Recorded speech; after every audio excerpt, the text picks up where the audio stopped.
Hello there! Welcome to the Siege of Orgrimmar Flex Guide. My name is Tuskeh, and today we will discuss Wing 1 of the Siege of Orgrimmar, the Vale of Eternal Sorrows. We'll be covering everything you need to pull your weight in a flex run, be it a pickup group or a guild run. Now, just to clarify, this guide assumes that you already know the basic LFR level abilities of each boss. If you don't, click the annotation on screen now to go to this wing's LFR guide. Once you're caught up, we'll talk flex, the differences it has from LFR, and how to prepare yourself. Now, let's get started. We'll start with an item level requirement. While this is a point of some debate, my personal suggestion is that the tanks of the raid should have a 530 or higher item level, the DPS 510, and the healers 520. Without a doubt, every member of the raid needs to be gemmed and enchanted. Legendary cloaks and meta gems from the legendary questline are a great addition if you can get them. Don't be lazy with your legendary quest. If you're in mostly timeless Isle gear, I'd suggest not running flex at this point. Run Throne of Thunder looking for raid, as the gear is better designed, even if the item level is a little bit lower. Of course, run Siege looking for raid. Additionally, if you can get into a normal Throne of Thunder run, then you can gear up much easier. If you're aiming to run this wing with a pickup group, you shouldn't have too much trouble. You can use the in-game raid finder to find or start a group, and there are online sources like OpenRaid and in-game add-ons like OQ to help you with finding a group. You can find links to these in the description. With a group of 10, I'd suggest 3 healers, 2 tanks, and 5 DPS. When you're at about 15 raid members, you'll want another healer, and another when you're near 20. Finally, you'll want to go up to 6 healers with a full 25-man group. You're not going to need 3 tanks for this wing. If you're a DPSer, you should be capable of putting out a complete minimum of 90 to 100,000 sustained DPS, so after 5 minutes or so on a training dummy. If everyone is at this level, the group will probably struggle, but if you're going into a pickup group, it will be impossible to tell what everyone's DPS is going to be. Having an average DPS of about 150,000 will be more than enough for a group to succeed. You can generally tell how well you'll do on the first couple of trash pulls. The trash up to the first boss is identical to its LFR comparison, only with slightly larger numbers. Tanks don't try to tank everything. Share out the NPCs. The first boss, Immersius, is really quite easy when it comes down to it. If your pickup group is having problems with him, then you might want to consider finding a different group or locating problems if you're the raid leader. It's imperative that you don't stand in puddles for more than a single tick of damage, and if you react fast, you can move out of your puddle without even taking damage, although this is very difficult. You have to avoid swirl at all costs. Remember, it can be outranged. Again, tanks, you want to be standing 30 or so yards away from the other tank, as his tank switch mechanic, Corrosive Blast, is conal, and you want to taunt every time the other tank is afflicted with it. Bloodlust on the pull and nuke him down as fast as you can. When he splits, healers try to heal as many as you can.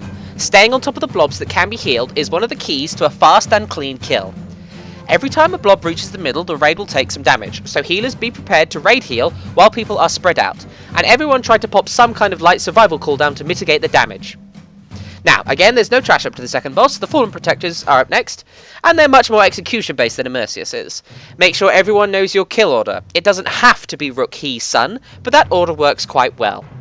Tanks, you're going to need to be on top of your boss's abilities here.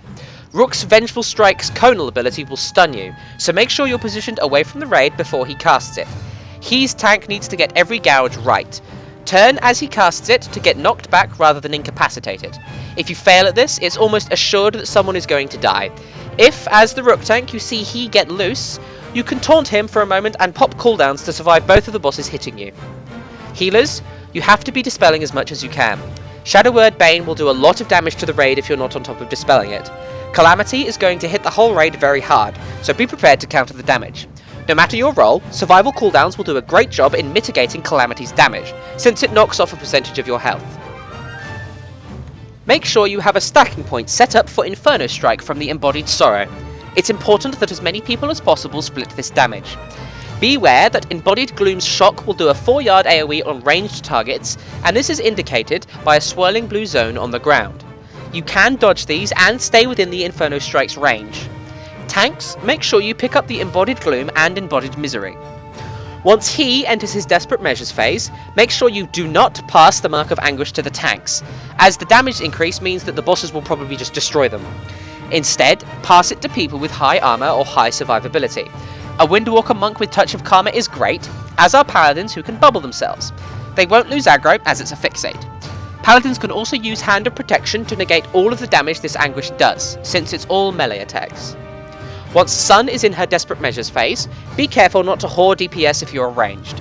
Sure, it's great to Chain Lightning all of the adds in the melee, but if you have melee in the range, you're going to be stealing their job. Focus the Embodied Despair in the range. Tanks, you can stand outside the bubble if you want. This is very helpful for dodging He's Gouge and making sure you're not facing the Conal Strike from Rook into the raid. Once all three are at 33%, make sure you keep them together to ensure a clean kill. Bloodlust and cleave them down. DPS, be on your toes. Don't let them ever heal by nuking one down too fast. Now don't overpull the trash up to Norrishem, it can quickly overwhelm you if you aren't careful. Zeal is just like he is on LFR, and healers, make sure you dispel the debuff. Norrishem works somewhat differently on Flex than he does in LFR. He will not actually automatically send anyone in. Instead, orbs will appear around the circular pattern on the floor. Interact with these orbs to start your challenge. You'll generally want the best DPSs to go in first, mingled in with a couple of healers. A great way of doing things is to have 2 DPS go in, then a DPS and a healer, then a DPS and a healer, then a DPS and a healer if you have more than 3 healers. Then after that, any DPS that are left behind. If you have a particularly strong healer, it might be best for them to never do their challenge and just raid heal. You don't need to have tanks do their challenge, but if you can get one of them to do it, it will really help them soak orbs from the large adds.